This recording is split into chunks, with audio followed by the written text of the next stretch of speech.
Project Atla, Episode 4, The Researcher. Cornelia was sick of the constant taste of dirt and that her shoes were always damp. It had been 2 months since she saw the surface of Vic Heath. It was a one-day journey via transport ship to the location they were. She couldn't quite tell, but it felt like they were near the core of the planet. Since Vic Heath had no active volcanoes, the center was surprisingly cold. Cornelia was a member of the Inferno Guild assigned to the science team. On Atla, her family had been working for the guild for generations, with a focus on foundries and furnaces. In essence, her family were some of the most experts on materials. Rurik had hand-selected her to be his personal assistant on this project. It was her 6th week staring at the material that was the center of the expedition. The area around the material was properly excavated. The center of the material was an almost crystal-like structure with a deep red color. Outside the core of the material was grayish branches that almost looked like spikes. Though there was no heat emanating from any of the material in the center of the planet, the spikes did emanate a small amount of heat. Bestia was the name Rourke gave to the material, but to her trained eye, the material seemed rather plain. What bothered Cornelia most was how the mission was laid out to her. If their goal was removal of the Bestia off-planet, this made no sense, as the material was not extremely heavy and could be easily loaded into one of the transport ships and brought off-planet. Maybe the concern was the spike branches, but those could be easily covered and have the rest of the material tied down so that there was no damage. These thoughts raced through her head because Rurik seemed to have zero concern with the actual removal of the material. Today she was stationed in front of the material with every measuring device you could imagine. She had a thermal image of all the material.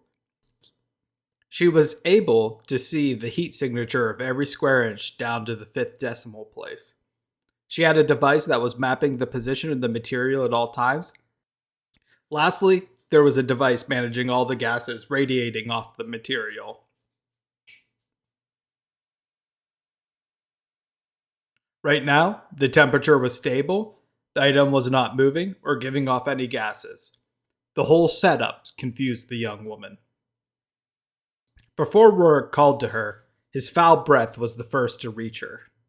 Rurik, who was once an incredibly handsome man, but his time spent on Vic Heath looked to have aged him 20 years.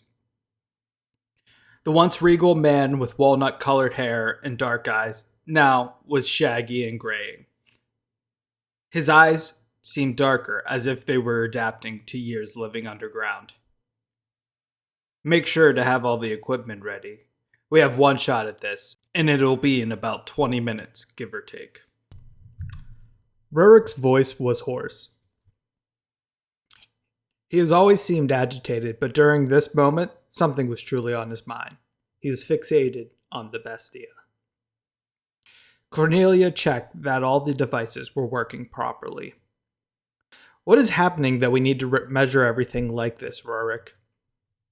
You will see soon, he replied, without taking his eyes off the Bestia. She noticed he had a locket in his hand with a photo of his wife and 2 children. Have they come to visit you, she asked. Rurik scoffed. I would never knowingly send my family into the distant lands. They will enjoy their time on Atla, and their father's adventure out here will be a fun story. This was the most humanity Cornelia saw in Rurik since she became his assistant. She started to say something again, but Rurik told her to be quiet. Some time had passed, and he pointed her back to the devices.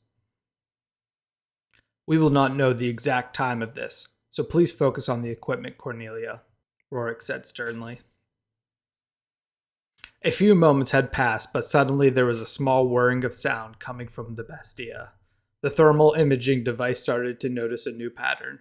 There were extremely hot spots forming along the branches, almost as if there were polka dots all over the material. Then the heat dissipated along the inner shell, and the heat signature became uniform again. There had been a small rise in the temperature overall. At the same time, she noticed that the structure had also changed. The core and branches had grown. The entire outer structure of the branches almost became wave-like, then came back to their solid form. To the naked eye, you would not see it, but the device allowed Cornelia to see that the entirety of the structure grew less than 1%. Trembling from whatever was happening, she reviewed the electromechanical gas sensor. The reaction was giving off a gas, but its signature was not matching any of the known gases in all of her chemistry databases. Rurik tapped the sensor display. That right there is what we're looking for. That energy release is the secret to this whole mission. Cornelia was confused because this data in the right lab could be studied and the material could be easily identified. What caused this reaction? Cornelia asked. You did, as well as every ship of new recruits entering the atmosphere. The thought terrified Cornelia. How could this material know people are in the atmosphere? And how could it react like that? You're asking the questions that I've been spending the last 3 years trying to study. Look at that material. I could easily pick it up and bring it back to Atla, but there is something truly amiss here. Cornelia started thinking of use cases for this. The signature from the gas meant it was highly combustible, meaning not a lot of material or energy would be needed to either power a city with it, but more likely detonate a bomb, destroying a planet. Cornelia understood why the royal family was so interested in studying it, and why this mission was assigned to Rurik of all people. This project is greater than the both of us, Cornelia. Do you enjoy being my assistant? The work isn't bad.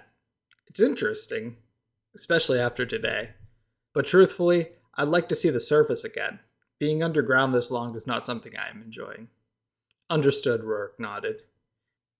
And have you noticed anything odd from your time being on Vic Eth? Other than the isolation, I would say no. It just seems like any other planet. This isn't any other planet, Rurik cut in. Cornelia, I'm about to give you a choice that I want you to think on. You've been on the planet for 3 months, and you know recruits are only to be on planet for a year. Do you wish to stay here longer than a year? She always wondered if the exposure to some sort of radiation was the reason for the cutoff. I'm giving you an opportunity no other person besides me has had on this planet.